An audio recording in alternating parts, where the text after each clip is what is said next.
Hello and welcome to this video. It's a commuter, and in this here video, I really just wanted to share the reason why I'm just passionate about credit intelligence, and it's something that has had a pull on me for the last couple years or so. And it really goes back to the type of work that I do. You may have picked up on my other videos, but I've been in the auto industry for a while. Worked I look at finance applications all day long as one of the managers there.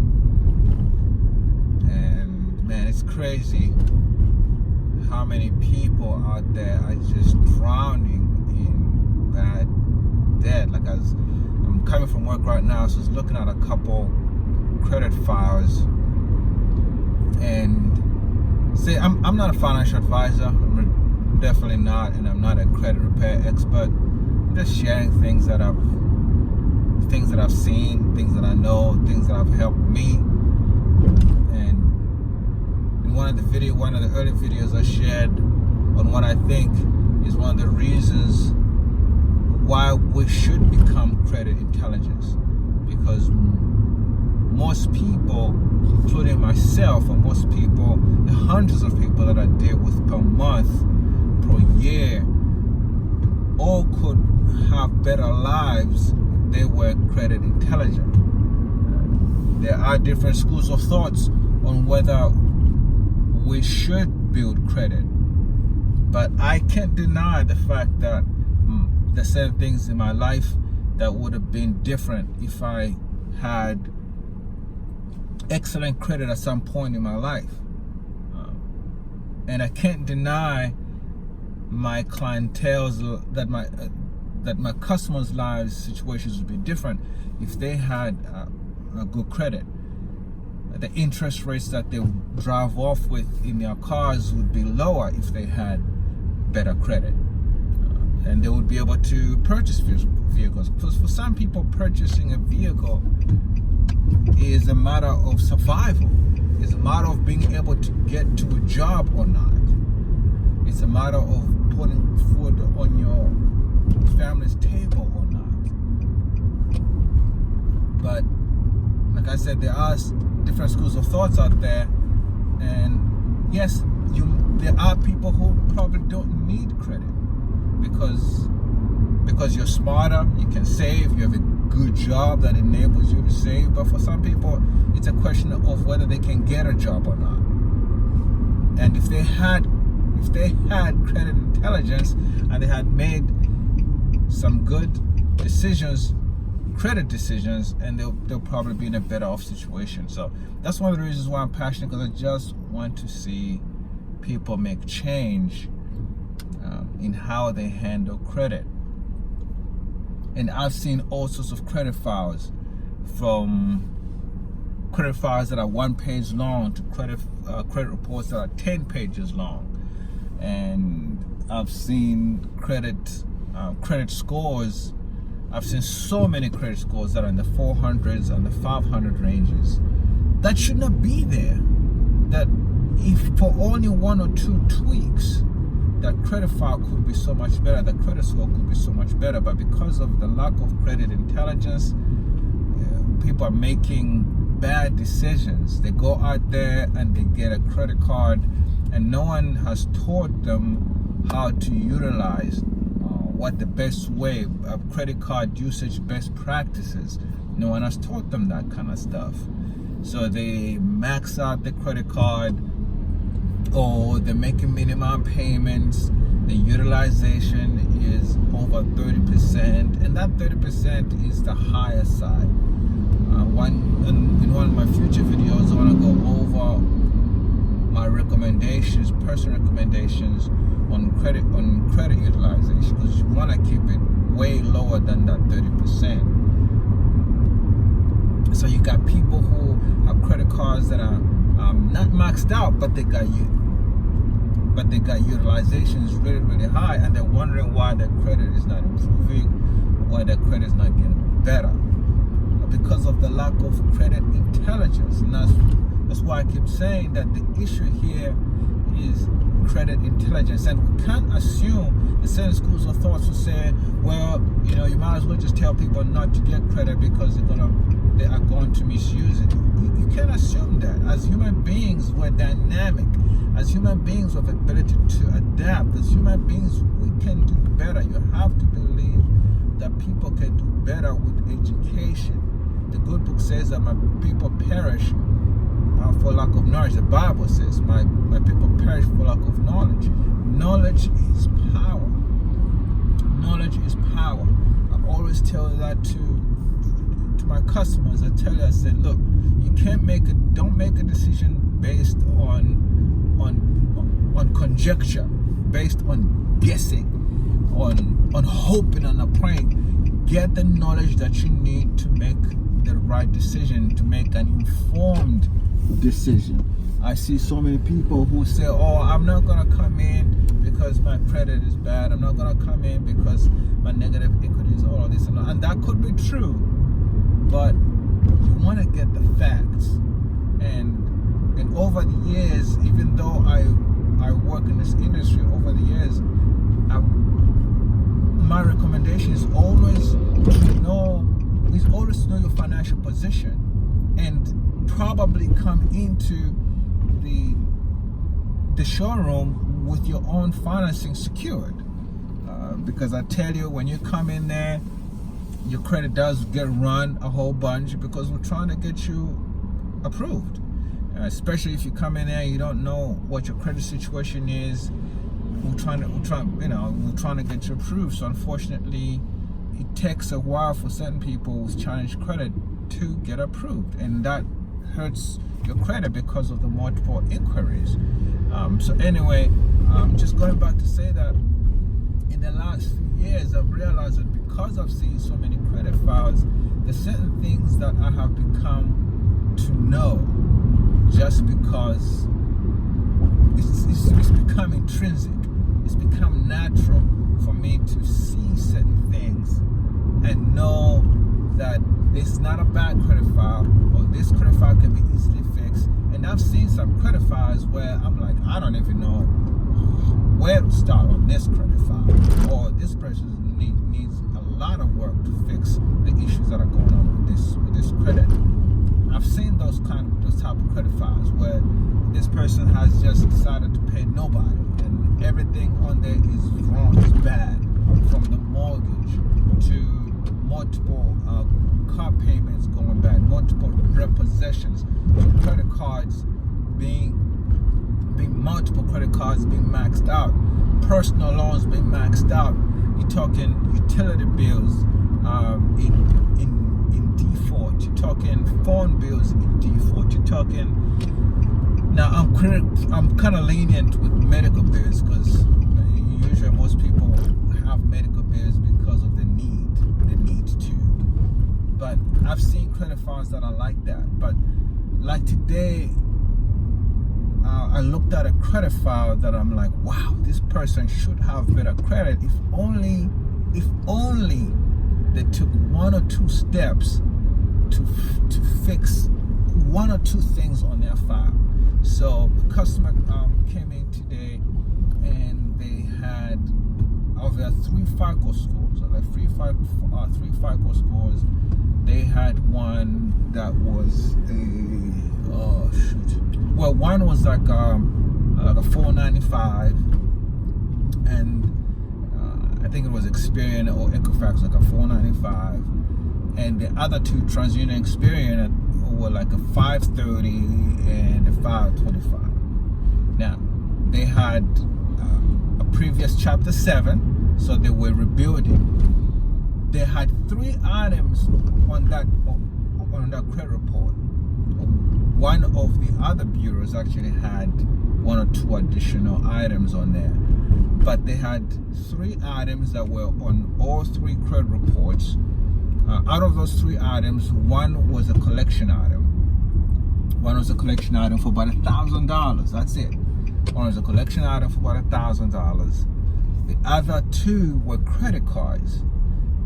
This individual had two open credit cards. So they were rebuilding from a Chapter 7. Somebody gave them credit. All right, somebody gave them credit. Two credit cards. One was a $2,000 limit. $2,000 limit, and the balance was $2,054. I still remember the exact amount. The account was still open. It was a Cap 1 credit card.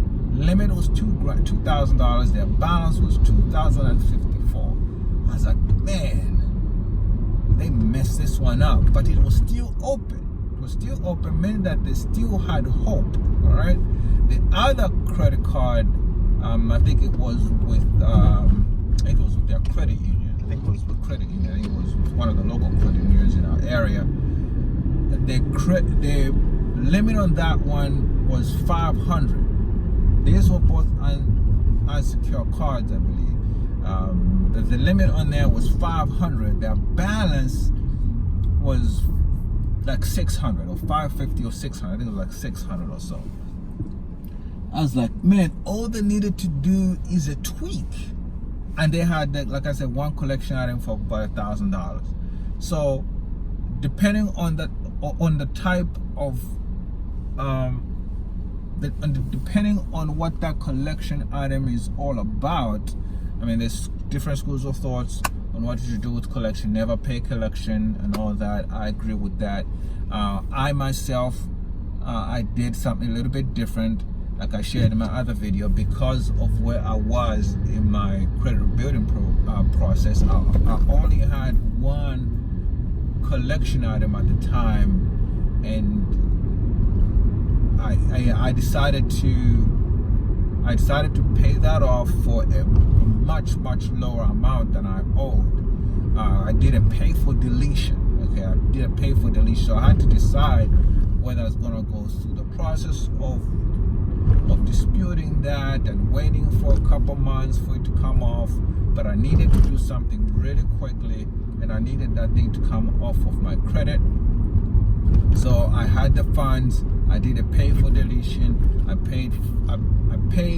I set up for a balance that was much lower than the original. It was like less than 50% than the original amount. So I was pretty happy with that. Now your case would be different. So look at the original furniture of that credit instrument and decide how you want to treat it. Decide if you want to negotiate for a balance less than 50% or something like that, like I did, or if you want to go through the dispute process, if you've got the time to do that, to go through the process of disputing that. So that's what this individual could do. They can either dispute that collection account, and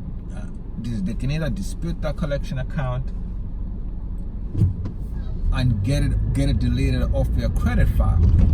All right, and then the other two credit cards that are still open, all they gotta do is work at bringing that utilization down, at bringing that balance down.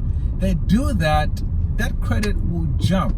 That credit will jump from the high 400 or because right now this individual is in the high 400s to the low 500s. I bet you that credit will jump when she brings that utilization down on those two open credit cards. She's lucky that she still has those credit cards open, and she has to move quickly. Bring that utilization down to 10%, bring that utilization down to 3%, bring those balances way down, and she can get it done within a month or two. She could see a dramatic change in her credit. And that's what I'm talking about. I've seen so many types of credit files where it would not take much to improve the credit. And I've seen, but then because of the lack of knowledge, people just don't know. And it hurts me to see people walking around with bad credit in situations where they shouldn't have bad credit. It hurts me to see people who are walking around with bad credit because they've gotten wrong advice. It hurts me to see people who are in because one of the things that I also deal with people who are in chapter 13s and chapter 7s, and when a bankruptcy has been filed and it's really fresh, it hasn't even been discharged, you can see the items that have been included in the bankruptcy fee if they haven't yet been deleted off the credit. And now some of the individuals that I see who have been through bankruptcy, I'm asking myself, I said, at what point were you convinced that you had to go into bankruptcy? Because it doesn't make sense. They have 1 or 2 credit cards or 2 or 3 credit cards, maybe a student loan and a car that got repoed, and they're going straight into a bankruptcy. What they don't realize, or whoever give them that advice, what they don't realize is that stays on your credit report for a really long time, and you become a high risk at that point. So I mean, just some things that I've learned. Now, not everything that I know is a gospel truth when it comes to credit, but the little that I know, I believe can help somebody. The little that I know has been able to help people, because part of the thing that I've seen about my job is that I've accepted the role of just answering people's credit questions, consulting with them, trying to coach them so that they can fix their credit. They can get in situations where if we couldn't get approved for an auto loan, they can come back in 3 months or 6 months or whatever, and we can get them approved. And that's one of the things that gives me passion.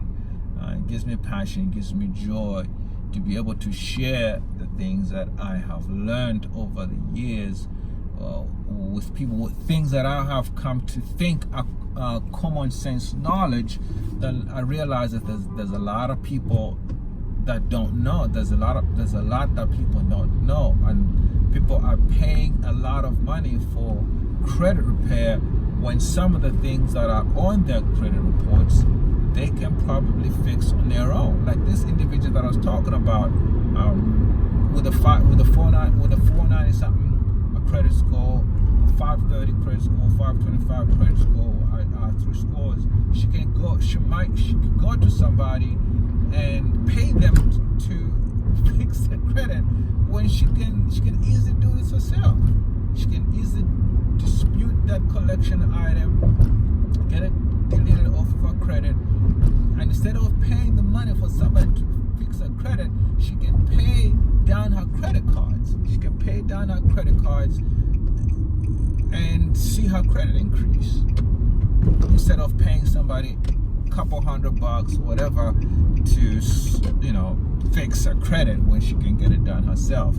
So that's one of the things that really gives me passion. So hopefully this kind of gives a little bit of insight of why I want to put out these videos. I mean, hopefully they help somebody out there. If you have any questions, just hit me up with a comment, and look out for my new video, for my next video. Subscribe, hit that like button, click that bell notification so you can be notified when I put out any additional videos in the future. And see you on the next video, guys. Peace.